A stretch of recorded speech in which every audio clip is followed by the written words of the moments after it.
country. People went out to see what had happened. Now it's time for... They came to Jesus, and found the man from whom the demons had gone out, sitting at Jesus' feet, clothed and in his right mind. And they were afraid. Those who saw it told him how he who had been possessed by demons was healed. All the people of the surrounding country of the Gadarenes asked him to depart from them, for they were very much afraid. He entered into the boat, and returned. But the man from whom the demons had gone out begged him that he might go with him. But Jesus sent him away, saying, "Return to your house, and declare what great things God has done for you."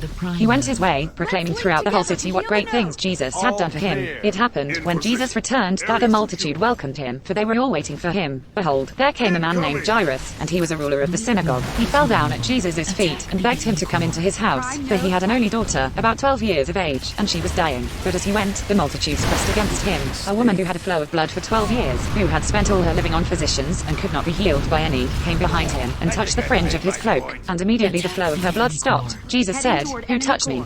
When all denied it, Peter and those with him said, "Master, the multitudes press and jostle you, and you say, 'Who touched me?'" But Jesus said, "Someone did touch me, for I perceive that power has gone out of me." When the woman saw that she was not hidden, she came trembling, and falling down before him declared to him in the presence of all the people the reason why she had touched him, and how she was healed immediately. He said to her, "Daughter, cheer up.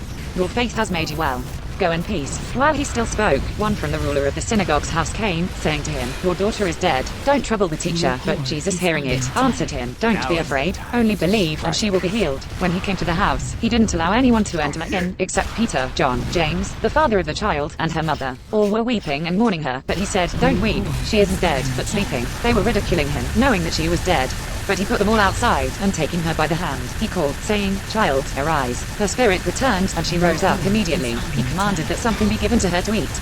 Her parents were amazed, but he commanded them to tell no one what had been done. Chapter 9, edit. He called the 12 together, and gave them power and authority over all demons, and to cure diseases. He sent him forth to preach the kingdom of God, and to heal the sick. He said to them, "Take nothing for your journey, neither staffs, nor wallet, nor bread, nor money, neither have 2 coats apiece. Into whatever house you enter, stay there, and depart from there. As many as don't receive you, when you depart from that city, shake off even the dust from your feet for a testimony against them." They departed, and went throughout the villages, preaching the good news, and healing everywhere. Now Herod the Tetrarch heard of all that was done by him, and he was very perplexed, because it was said by some that John had risen from the dead, and by some that Elijah had appeared, and by others that one of the old prophets had risen again. Herod said, "John the first beheaded, but who is this about whom I hear such things?" He sought to see him. The apostles, when they had returned, told him what things they had done. He took them, and withdrew apart to a deserted place of a city called Bethsaida. But the multitudes, perceiving it, followed him. He welcomed them, and spoke to them of the kingdom of God, and he cured those who needed healing. The day began to wear away, and the 12 came, and said to him, "Send the multitude away, that they may go into the surrounding villages and farms, and lodge, and get food. For we are here in a deserted place." But he said to them, "You give them something to eat."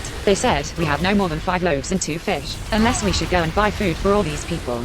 For they were about 5,000 men. He said to his disciples, "Make them sit down in groups of about 50 each." They did so, and made him all sit down. He took the 5 loaves and the 2 fish, and looking up to the sky, he blessed them, and broke them, and gave them to the disciples to set before the multitude. They ate, and were all filled. They gathered up 12 baskets of broken pieces that were left over. It happened, as he was praying alone, that the disciples were with him, and he asked them, "Who do the multitude say that I am?" They answered, "John the Baptizer, but others say, Elijah, and others, that one of the old prophets is risen again." He said to them, "But who do you say that I am?" Peter answered, "The Christ of God." But he warned them, and commanded them to tell this to no one, saying, "The Son of Man must suffer many things, and be rejected by the elders, chief priests, and scribes, and be killed, and the 3rd day be raised up." He said to all, "If anyone desires to come after me, let him deny himself, take up his cross, and follow me. For whoever desires to save his life will lose it, but whoever will lose his life for my sake, the same will save it. For what does it profit a man if he gains the whole world, and loses or forfeits his own self? For whoever will be ashamed of me and of my words, of him will the Son of Man be ashamed, when he comes in his glory, and the glory of the Father, and of the holy angels. But I tell you the truth, there are some of those who stand here, who will in no way taste of death, until they see the kingdom of God."